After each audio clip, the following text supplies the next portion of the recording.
Welcome back, brothers and sisters. Tim, Braden, Second Legacy, you are amazing. And this show, I can almost guarantee you're going to love every second of it. Because Tim doesn't know what we're about to talk about. And there is a freaking civil war, hell breaking loose, coming out of the Democrats around Kamala Harris, around something that Tim knows so well, the filibuster.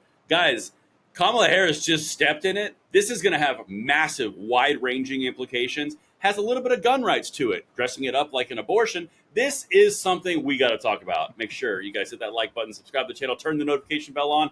Humor, sarcasm, delivered in a perfect fashion for the 2A every day. All right, Tim, listen. I'm going to blindside you a little bit, but you're familiar with the word filibuster, right? You know what that thing is. Yeah.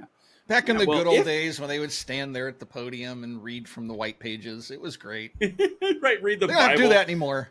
No. They So kind of now they don't rules a even bit. do it. They adjusted it. So, guys, if you're not familiar, and you need to understand this as we go into it, the filibuster is the tool of the minority in the Senate of the United States. Okay? Basically, what it means is you have to have 60 votes in order to stop debate on a certain bill or legislation. One of the areas where this would be extremely recent would be the assault weapons ban of 2022, HR 1808, that Harry Pelosi, good Lord, that's a terrible image. That'd be a great marriage. Nancy Pelosi, oh my God, that'd be horrible. That Nancy Pelosi pushed through the House. It died in the Senate because the filibuster. And the Safer Communities Act, the bipartisan one that passed the Senate, that bypassed the filibuster. That's why the Republicans were turncoats. That's why we're so pissed, because they basically handed them victory. That's what we're dealing with right now. The left has been saying they want to destroy it forever, and it's a far leftist position to get rid of it. All right? Now, But they do want it at times when it protects them. When they're in the minority. They scurry to bring it back because it's course. been blown up before. The filibuster has been taken away. It's been suspended, then it's been brought back. But so it always seems like the Democrats are the ones that want to blow it up when that benefits them, and then they want it back when that benefits them. They just keep doing this. Weird. It's just kind of like when the court's unbalanced, right? You have 9 justices. It's supposed to be an odd number, so you always have a decision and no ties, right? But if it's one seat in favor of conservatism, it's out of balance. It's out of balance. It's crazy. It's insane. Well, I got some out of balance for you. Yeah, exactly right. I got some out of balance for you.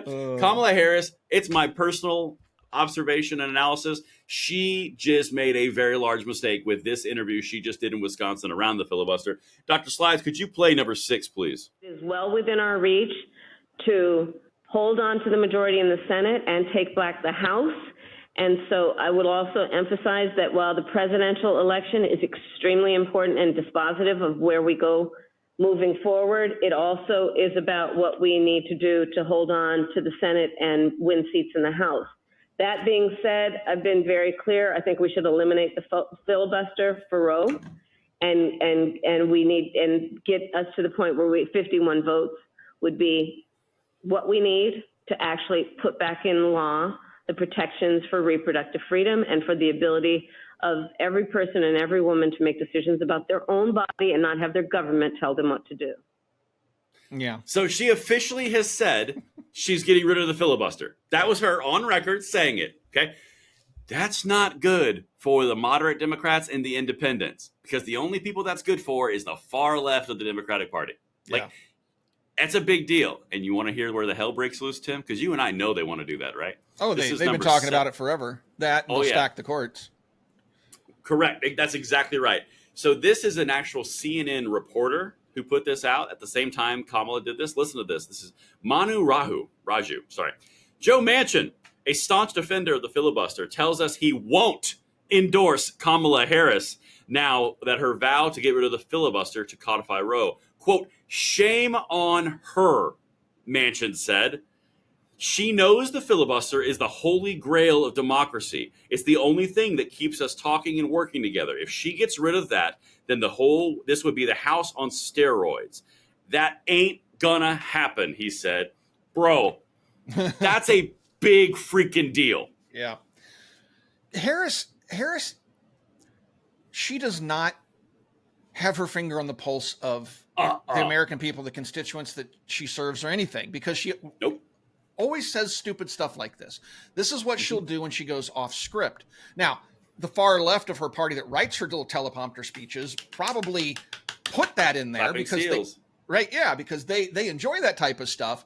but she really doesn't understand just how bad that is to come out with right about now, going into an election That's cycle. so bad. Because it's so bad. Just like it flipped Manchin's support, it's going to flip other support, because there are people out there that understand that you don't just go in there flipping the tables over when it benefits you and then try to unflip them when you think it's going to benefit you. It just doesn't work that way. And they understand that should they lose power and they need that tool and they get rid of the filibuster, then they're screwed too.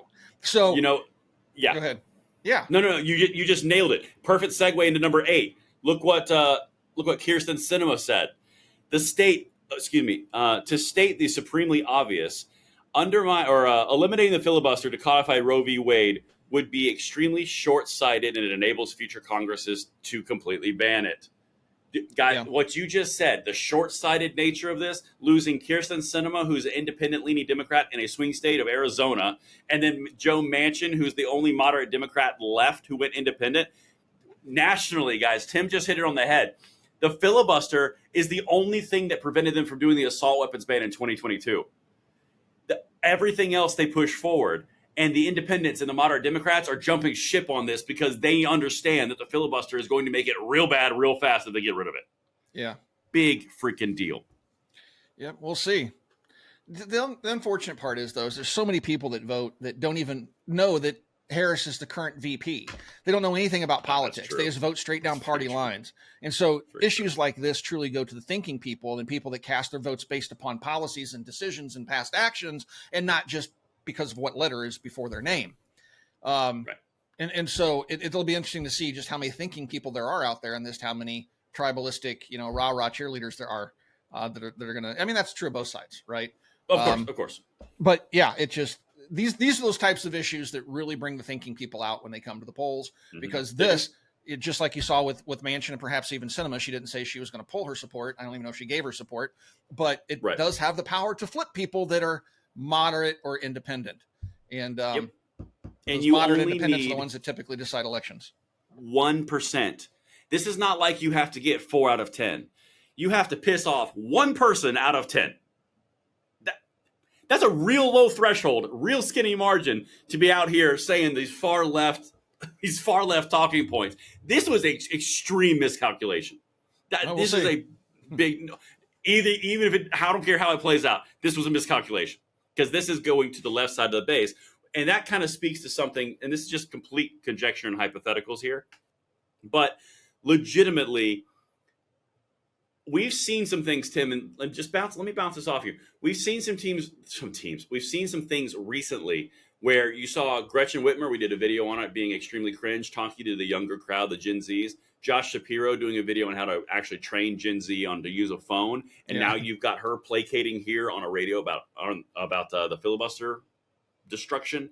It feels like they are trying to pitch to their left and their key areas of support. It doesn't feel like they're supporting the middle. It doesn't feel like they're chasing the middle at all. No, it feels like they are going left. No, the last couple of elections, they've been going further and further left. I mean, it's getting crazy. And keep in mind, folks, the Democrats just love rigging the system to their favor. So they want to blow up the filibuster, which they think will benefit them. They want to stack the court, which they think will benefit them. They want to get rid of the Electoral College, which they think right now will benefit them. This is what they do. And these are all issues they're currently talking about. These are all issues Harris has chimed in on.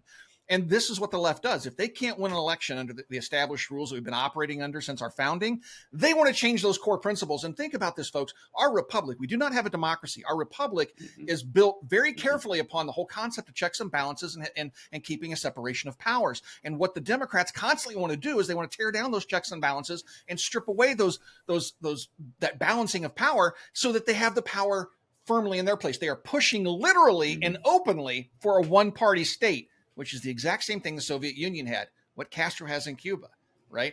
So it's insanely dangerous what these people are doing.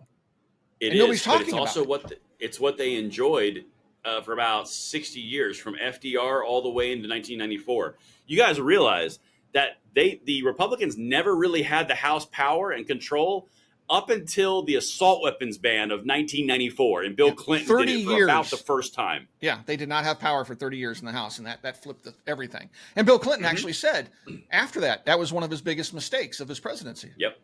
was passing that assault weapons ban, because it did nothing to bring crime down, and it basically flipped the House and caused the Democrats to lose power for quite some time. Yep, 100%, and they don't like it. They don't like it, Tim. They've apparently lost sight of that lesson, and they're going to have to be taught that lesson again, apparently. They're going to have to do it again, baby. And so let's jump over to the last piece, Dr. Slides. This is number 9. This is the article from CNN. I just want to say a few things here about what they put out here. So as you can see, the title, Manchin won't endorse Harris over vow to get gut filibuster to codify abortion rights. Quote, shame on her. This is the thing that's so interesting.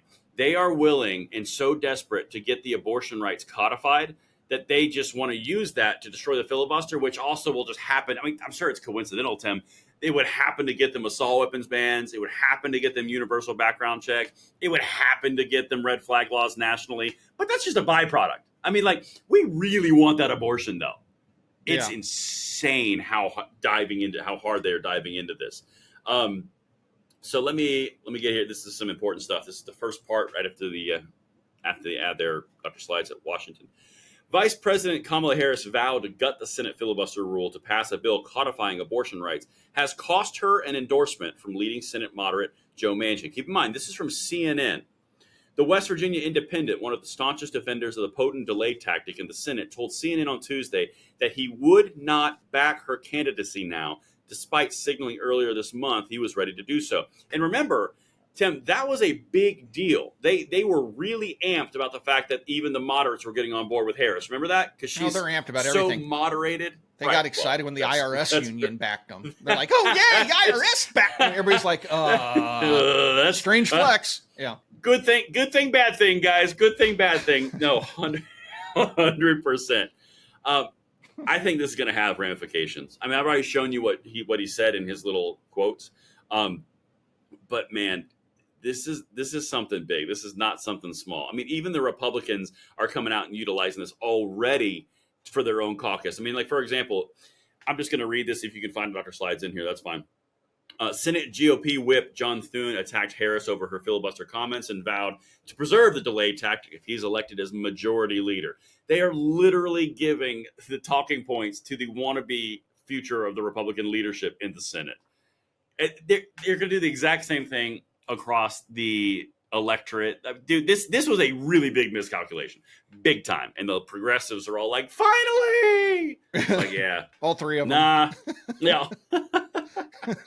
They're like, yay! Yeah. Harris doesn't really understand who's going to put her in power.